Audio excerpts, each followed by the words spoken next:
दुनिया की ऐतिहासिक दुखद घटना टाइटैनिक का डूबना, उसे देखने की तमन्ना लिए गई टाइटन सबमरीन के पानी में ही परखच्चे उड़ गए और इस हादसे से दुनिया भर के लोगों का दिल बैठ गया।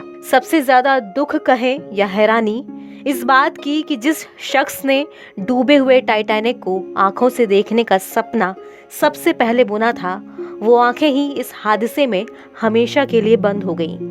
अपने इस सपने के लिए स्टॉकटन रश ने ओशन गेट नाम की एक बड़ी कंपनी खड़ी की थी।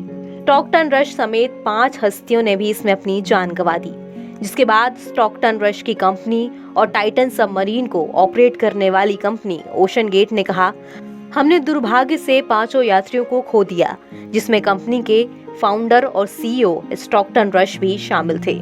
इस पनडुब्बी पर पाकिस्तानी अरबपति शहजादा दाऊद अपने बेटे सुलेमान दाऊद के साथ सवार थे। इस बीच अमेरिकी नेवी ने दावा किया कि उन्हें पनडुब्बी में हुए विस्फोट के बारे में कई दिनों पहले ही जानकारी मिल चुकी थी। इसके बावजूद वो सबूत का इंतजार कर रहे थे। हालांकि इस पनडुब्बी को बचाने का मिशन रविवार से चल रहा था। अब बताते हैं कि आखिर समुद्र में 4 किलोमीटर की गहराई पर आखिर क्या हुआ। आशंका जताई जा रही है कि टाइटन सबमरीन के किसी हिस्से में समुद्र के भीतर विस्फोट हुआ। ब्लास्ट करीब 2000 मीटर की गहराई पर हुआ था। यहाँ पानी का दबाव इतना ज्यादा था कि पनडुब्बी के परखच्चे उड़ गए। विस्फोट किस सिस्टम में हुआ, इसकी जानकारी जुटाई जा रही है। एक्सपर्ट्स ने कहा है कि विस्फोट की सटीक वजह का पता लगाने के लिए मलबों का बारीकी से एनालिसिस करने की जरूरत है। अभी सर्च टीम के सामने सबसे बड़ी मुश्किल इस पनडुब्बी के टुकड़ों की खोज करना और उसे पानी से बाहर निकालना है। यहाँ सवाल ये है कि जिस गहराई और दबाव को सबमरीन न झेल सकी, उतनी ही गहराई पर जाकर सबमरीन के टुकड़ों को वापस लेकर आना क्या संभव है? ये उस कंपनी के सामने सबसे बड़ा चैलेंज है, क्योंकि ये टुकड़े उत्तरी अटलांटिक महासागर में 4000 मीटर की गहराई में पड़े हुए हैं। यहाँ ना तो रोशनी है और ना ही साफ सतह, और सतह पर समुद्री कीचड़ का अंबार लगा हुआ है। अमेरिकी कोस्ट गार्ड ने कहा कि लापता पनडुब्बी का टेल कोन और दूसरा मलबा टाइटैनिक के मलबे से 1600 फीट की दूरी पर मिला। आपको जानकर हैरानी होगी कि ये जगह उत्तरी अटलांटिक महासागर में करीब 13000 फीट की गहराई पर है। यूएस कोस्ट गार्ड के first coast guard district commander admiral John Mauger ने बताया, मलबा एक विस्फोट हुए जहाज के बाद जैसा दिखना चाहिए वैसा ही है। अमेरिकी नौसेना के एक सीनियर ऑफिसर ने कहा कि नौसेना को रविवार को मलबे वाले क्षेत्र में एक विस्फोट के जैसी आवाज सुनाई दी थी। ये वही जगह थी जहां टाइटन पनडुब्बी गोता लगा रही थी। अधिकारी ने कहा कि नौसेना ने तुरंत उस सूचना को खोज टीम का नेतृत्व कर रहे ऑन साइट कमांडरों को भेज दिया और इसका इस्तेमाल खोज मिशन के लिए किया गया।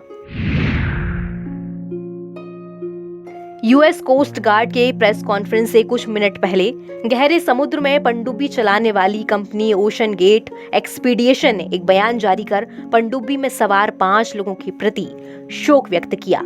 ओशन गेट ने एक बयान में कहा कि हम मानते हैं कि हमारे सीईओ स्टॉकटन रश, शहजादा दाऊद और उनके बेटे सुलेमान दाऊद, हामिश हार्डिन और पॉल हेनरी नार्जोलेट को हमने खो दिया।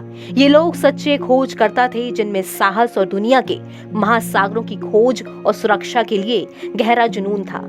इस दुखद समय में हमारी संवेदनाएं इन 5 आत्माओं और उनके परिवारों के साथ है। टाइटन पनडुब्बी ने भारतीय समय रविवार की शाम 7:30 बजे उत्तर अटलांटिक महासागर में गोता लगाना शुरू किया था। इसके ठीक 45 मिनट बाद टाइटन पनडुब्बी का कांटेक्ट उसकी मदरशिप से टूट गया था।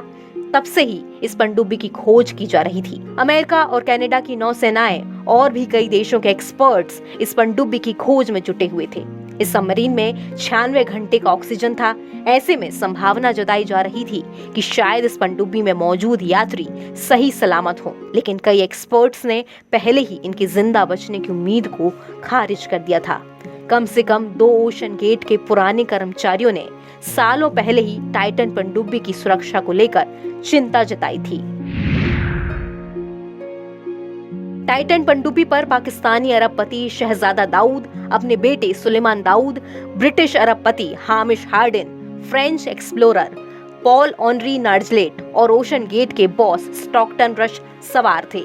स्टॉकटन रश ने ही टाइटैनिक का मलबा दिखाने वाली कंपनी ओशन गेट को बनाया था। उनकी पत्नी के परदादा परदादी की मौत टाइटैनिक जहाज के डूबने से हुई थी। ओशन गेट एक्सपीडिशन के सीईओ रश ने 2021 में एक मैक्सिकन ट्रैवल ब्लॉगर से कहा, I wanted to find the new life forms and the new discoveries were in the ocean.